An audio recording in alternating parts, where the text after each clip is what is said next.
Anthony Black at number 6 just went into that pick, and what did you like about him to choose him at that spot?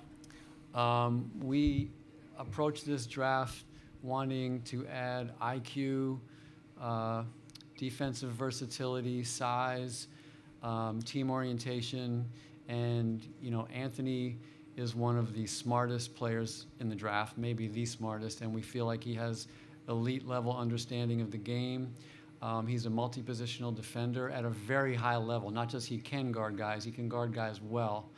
And he's the type of guy who's selfless. His game represents who he is as a person. He's all about his teammates. He's all about raising the ceiling for others.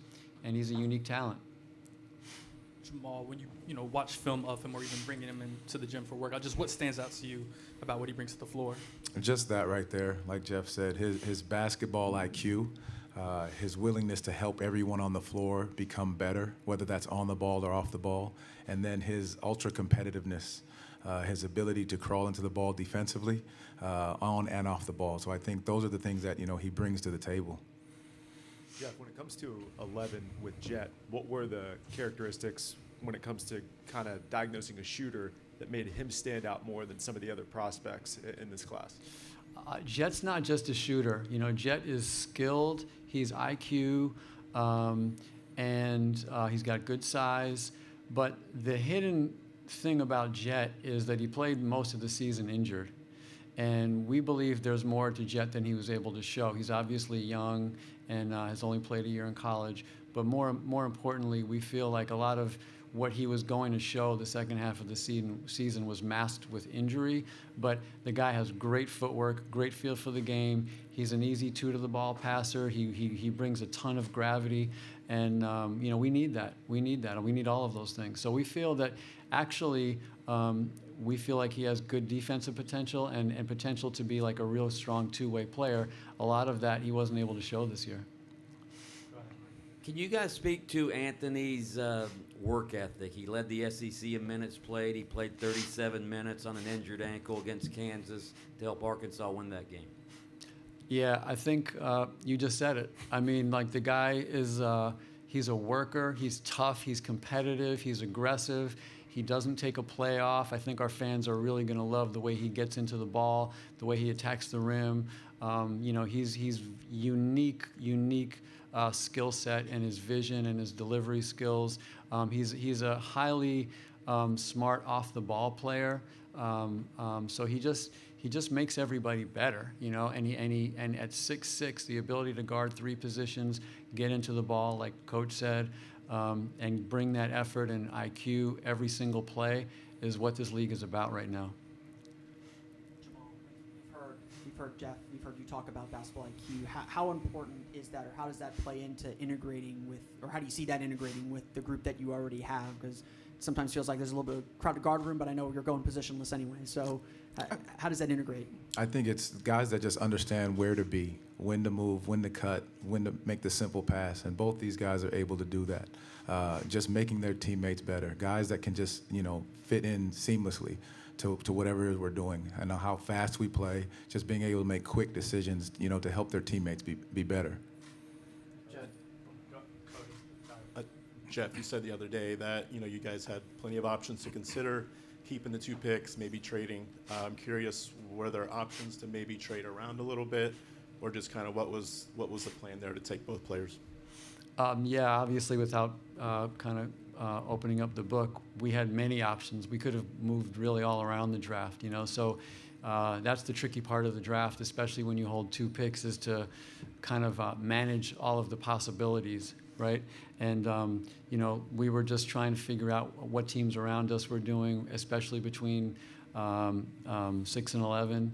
And, we're just thrilled to walk away with 2 guys who add to our skill profile, our shooting profile, and really, I think, are roof raisers for the rest of the team. Jeff, sorry.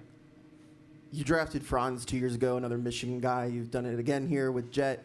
Don't forget about Caleb. And Caleb. So that's 3 straight years now for a Michigan guy. Do you see, we talked a little bit about it last year with Caleb, about this track record with Michigan. Did that play a role in picking Jett at 11? No. Obviously, I can tell you that, if we know that Jett's well coached, as were Franz and Caleb. And obviously, Jett comes from an NBA family, but, Anthony's from Arkansas, Jett's from Michigan. We take them where they come from, and obviously we do extensive background, extensive intel gathering throughout the year. We talk to as many people as we can, but it is kind of fun to have 3 Wolverines, and obviously we have an additional one as a free agent who, who knows where that goes when July starts, but it is kind of a fun little fluke. Coach, last season, during training camp, your group talked a lot about leveling up, and part of that being, raising the level of competition at practices and competition for playing time. How much do these 2 guys, add in that regard with their work ethic and the way they go about their business?